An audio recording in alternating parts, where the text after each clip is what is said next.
Hai minasan, konnichiwa. Di video kali ini kita akan lanjut mengerjakan soal matematika untuk IJU tahun 2011 course 1 untuk sesi pertama. Kita lanjut ke soal bagian nomor 3. Saya memiliki 3 bagian di sini, 1, 2, 3. Kalian pause video ini, kemudian kalian kerjakan dan kita akan cocokkan jawabannya bersama. Baik, untuk soal kali ini kita memiliki persamaan kuadrat di mana Y sama dengan 2x kuadrat tambah ax tambah 3, di mana a itu adalah konstan, ya. Kemudian dia kasih tahu di mana vertex titik pusat dari dari grafik Y ini itu ada di kuadran 1, ya, di kuadran 1. Jadi bagi kalian yang lupa, kuadran 1 itu bentuknya adanya seperti sini ya. Ada di sebelah kanan atas. Kuadran 1. Kuadran 1, 2, 3, 4. Oke.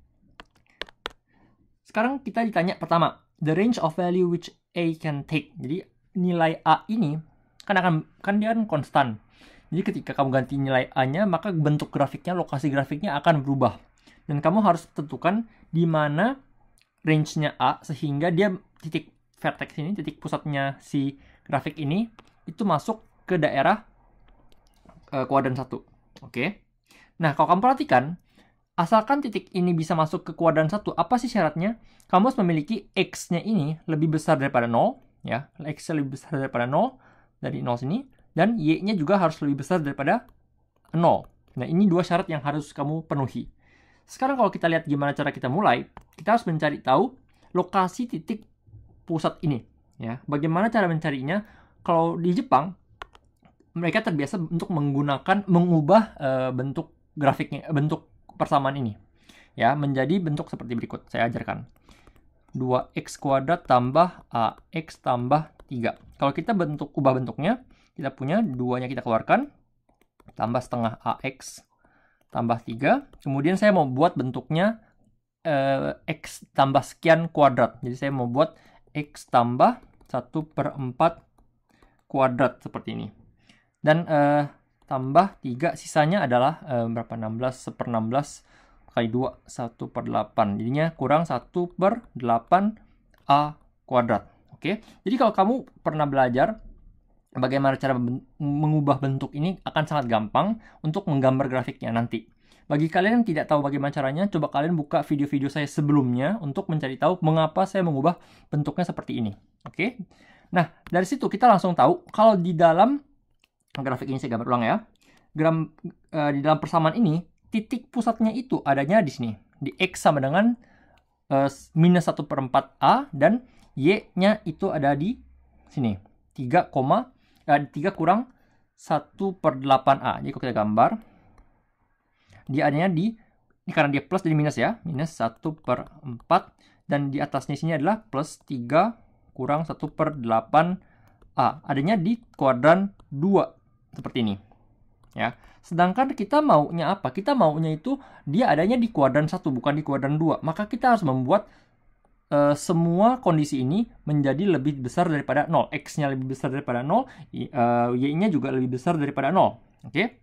Maka dari itu kita buat yang pertama, ketika minus 1/4-nya A itu harus lebih besar daripada 0, maka dari itu kita punya A-nya itu harus lebih besar daripada 0. Salah.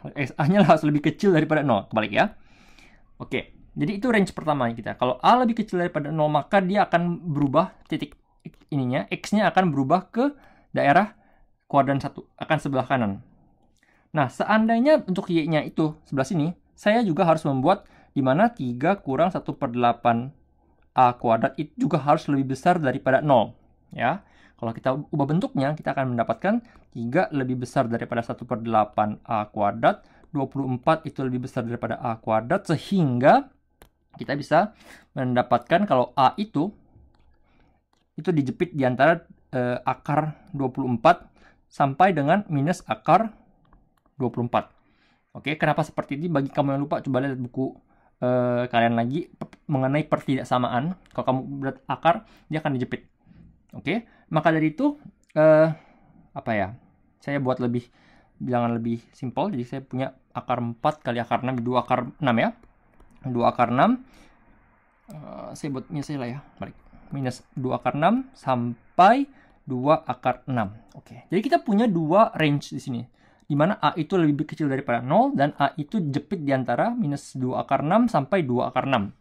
Kalau kita gambar garis bilangannya, kita punya minus 2 akar 6, 0 di sini, 2 akar 6 di sini. Yang pertama itu yang biru, kita punya A itu harus lebih kecil daripada 0, seperti ini. Yang kedua yang merah itu adalah A itu harus lebih di antara 2 akar 6 sampai minus 2 akar 6. Seperti ini. Oke, maka dari itu jawabannya itu adalah daerah sini sampai sini.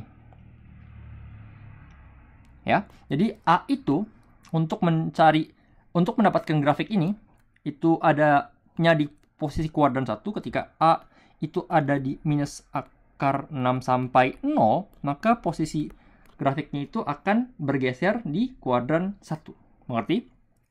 Dan ini adalah jawaban untuk nomor 1. Minus 2 akar 6 sampai 0. Hai, oke. Dan berikutnya, and the least integer. Jadi bilangan integral terkecil A ini itu berapa sih? Kita punya bilangan A ini, itu harus di antara minus 2 akar 6 sampai dengan 0. Artinya bilangan terkecilnya berapa? Itu bukan 2 ya. Jadi 2 akar 6, minus 2 akar 6, bilangan integral terkecilnya bukan 2. Tapi kamu lihat akar 6 ini, itu berapa sih? Akar 6 itu kira-kira 2, sekian ya. Jadi kamu punya minus 2 akar 6 itu adalah minus 2 dikali dengan 2, sekian, alias minus 4, sekian ya. Jadi kamu harus tulisnya bukan akar 2, tapi akar 4. Oke, jawaban untuk EF itu adalah akar 4. Oke, jadi akar 4, minus 4 ya. Minus 4, sekian dia. Oke. Lanjut ke nomor berikutnya. Kita punya seandainya A-nya itu adalah EF. Sama dengan nomor 4. Sama dengan minus 4. Ya. Maka dari itu, kita lihat soalnya lagi. Kita punya persamaan baru. Di mana Y sama dengan 2X kuadrat tambah PX tambah Q. Nah, persamaan kuadrat baru ini adalah grafik nomor 1. Grafik 1 itu adalah grafik yang atas ya. Grafik sini yang kita geser, yang kita translate, yang kita geser sebanyak minus 1 per n di sisi X-nya ini, dan 6 per n pangkat 2 di range-nya, di direksi, di arahnya sumbu Y. Ya. Nah, sekarang kalau kita gambar ulang, saya punya yang pakai apa ya? Gambar sini lah ya. Jangan pakai gambar baru ya lah. Yes, kita gambar ulang. Kita punya grafiknya, dan dia adanya di kuadran 1. Seperti ini. Dimana titiknya itu, bagian bawah sini, itu bisa kita hitung langsung ya. Sebelum kita mulai, langsung aja kita pakai yang mana ya? Yang ini ya. Sebelah sini. Oke, kita tahu A-nya itu adalah minus 4. Oke, ketika A-nya minus 4, maka grafik baru kamu, grafik 1, itu adalah 2 kali X tambah seperempat A. Tambah seperempat A jadi minus 1. Kemudian tambah 3 kurang minus 1/8 kali A kuadrat. Minus 1/8 kali 16. 16 bagi 8, 2.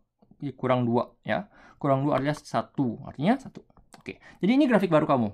Ketika A-nya sama dengan minus 4, maka Y-nya kamu adalah sini ya, saya gambar lebih pas lah. Jadi 1, 1. Kira-kira seperti ini ya, gambarnya seperti ini. Ini ada grafik 1 kamu. Nah, grafik 1 kamu ini, kamu akan geser sejauh minus 1/8. 1 per n ya. Minus 1 per n. 1 per n. Oke. Dan kamu akan geser ke atas sejauh, pakai warna merah, sejauh 6 per n kuadrat.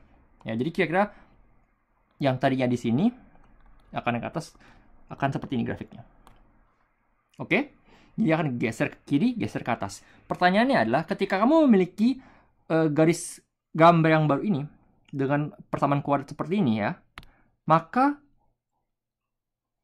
apa P-nya, apa Q-nya? Kita cari tahu. Oke. Nah, di pelajaran tutorial saya mengenai cara menggeser garis, menggeser grafik ya, itu sangat penting. Jadi kamu kalau sudah tahu teori itu kan sangat gampang. Saya pakai cara itu sekarang. Kita punya apa namanya? Grafik kita adalah Y sama dengan 2 kali X min 1 tambah 1. Ya. Dari situ saya mau geser sumbu X-nya sejauh minus N. Artinya, saya tulis 2X min 1, saya tambahin, kanan minus ya, kanan minus sih, saya tambahin 1 per N.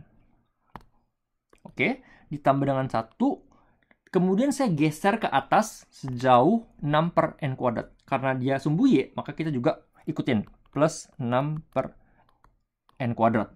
Oke, jadi, maaf saya lupa kuadratnya di sini ya, Oke, jadi ketika kita sudah punya grafiknya seperti ini, tinggal kita hitung untuk mencari bentuknya seperti tadi 2x kuadrat tambah px tambah q. Kita cari bentuk akhirnya menjadi seperti ini. Oke, sekarang kita hitung.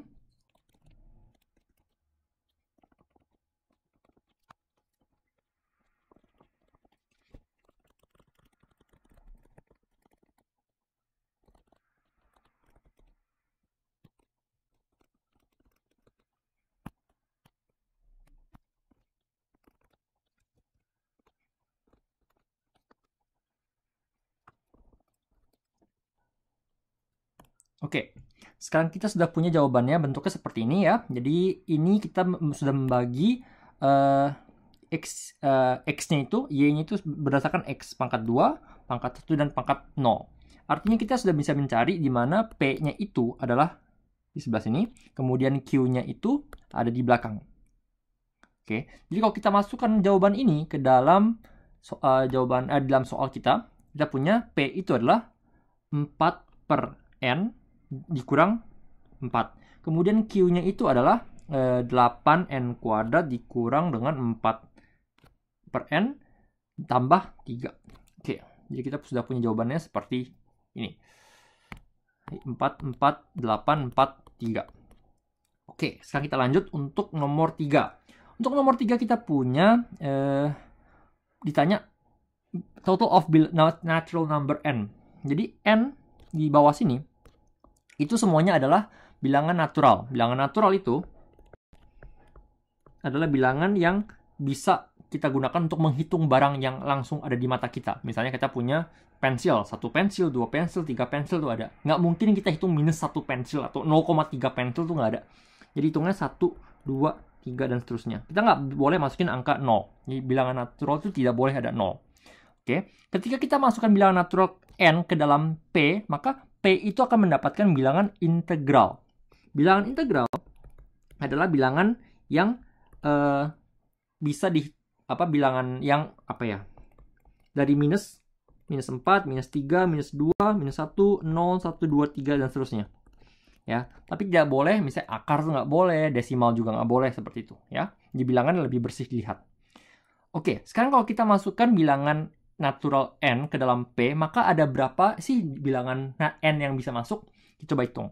Kita punya P kita adalah 4 per N kurang 4. Seandainya kita punya bilangan naturalnya, anggaplah 1. Ketika N sama dengan 1, maka kita punya P-nya adalah 4 per 1 kurang 4 sama dengan 0. Oke? Ketika kita punya N sama dengan 2, maka kita punya 4 bagi 2. 2 kurang 4 adalah minus 2. Oke. Ketika kita punya N sama dengan 3, maka dia akan berantakan. 4 per 3 itu 1,333 sekian, berantakan, yang nggak boleh.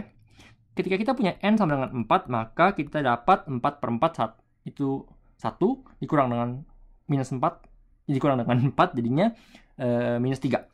Oke, jadi kita sudah punya ini saja. Kalau N lebih besar dari 4, pasti akan berantakan. Jadi jawaban kita, total ada 3 bilangan natural N. Maka ada 3 kemungkinan bilangan natural N di sini. Oke, among these N's, di antara 3 pilihan N ini, seandainya kita masukkan bilangan yang sama ke dalam Q, maka hasil Q juga akan mendapatkan integral, bilangan integral. Maka nilai minimum Q yang bisa dicapai itu dapat ketika N-nya berapa dan Q-nya berapa. Oke, ya sudah, kita tinggal masukin ke semua bilangan ini. Bilangan ini kita masukkan ke dalam Q. Q itu adalah n kuadrat minus 4 per n tambah 3. Seandainya n sama dengan 1, kita punya 8 per 1, 8 kurang 4 per 1 adalah 4 tambah 3. Jadinya 4 kurang 4 tambah 7 ya. Ketika n sama dengan 2, kita hitung ya. 8 dibagi dengan 4, 2. Kemudian 4 kurang 2, 4 dibagi dengan 2 adalah 2 tambah 3, maka 3. Oke. Ketika n sama dengan 4, kita kita hitung 8 per 16 ya setengah kurang 4 per 4 1 tambah 3. Jadinya dapatnya 2 setengah, 2,5. Tapi 2,5 itu bukan bilangan integral, jadi ini tidak boleh dihitung. Jadi jawaban kita, Q itu akan mendapatkan nilai minimumnya di sini. Oke, jadi ketika n-nya sama dengan 2, maka Q-nya itu akan menjadi 3. Oke, jawaban untuk M itu adalah 2, N itu adalah 3. Seperti itu. Oke, itu saja untuk soal kali ini. Bagi kalian yang lupa bagaimana caranya untuk menggeser grafik ya, cara menggambar grafik, kamu harus coba review lagi bagaimana caranya mengubah bentuk persamaan kuadratnya yang biasa kamu punya menjadi persamaan kuadrat yang agak aneh tapi gampang digambar seperti ini. Dan juga di bagian akhir kamu harus ingat-ingat mengenai bilangan integral definisinya atau bilangan natural. Bedanya apa, seperti bilangan real, ada lagi macam-macam ya. Saya akan ketemu kalian di video berikutnya. Terus semangat belajar. Benkyou gambatte kudasai. Sayonara.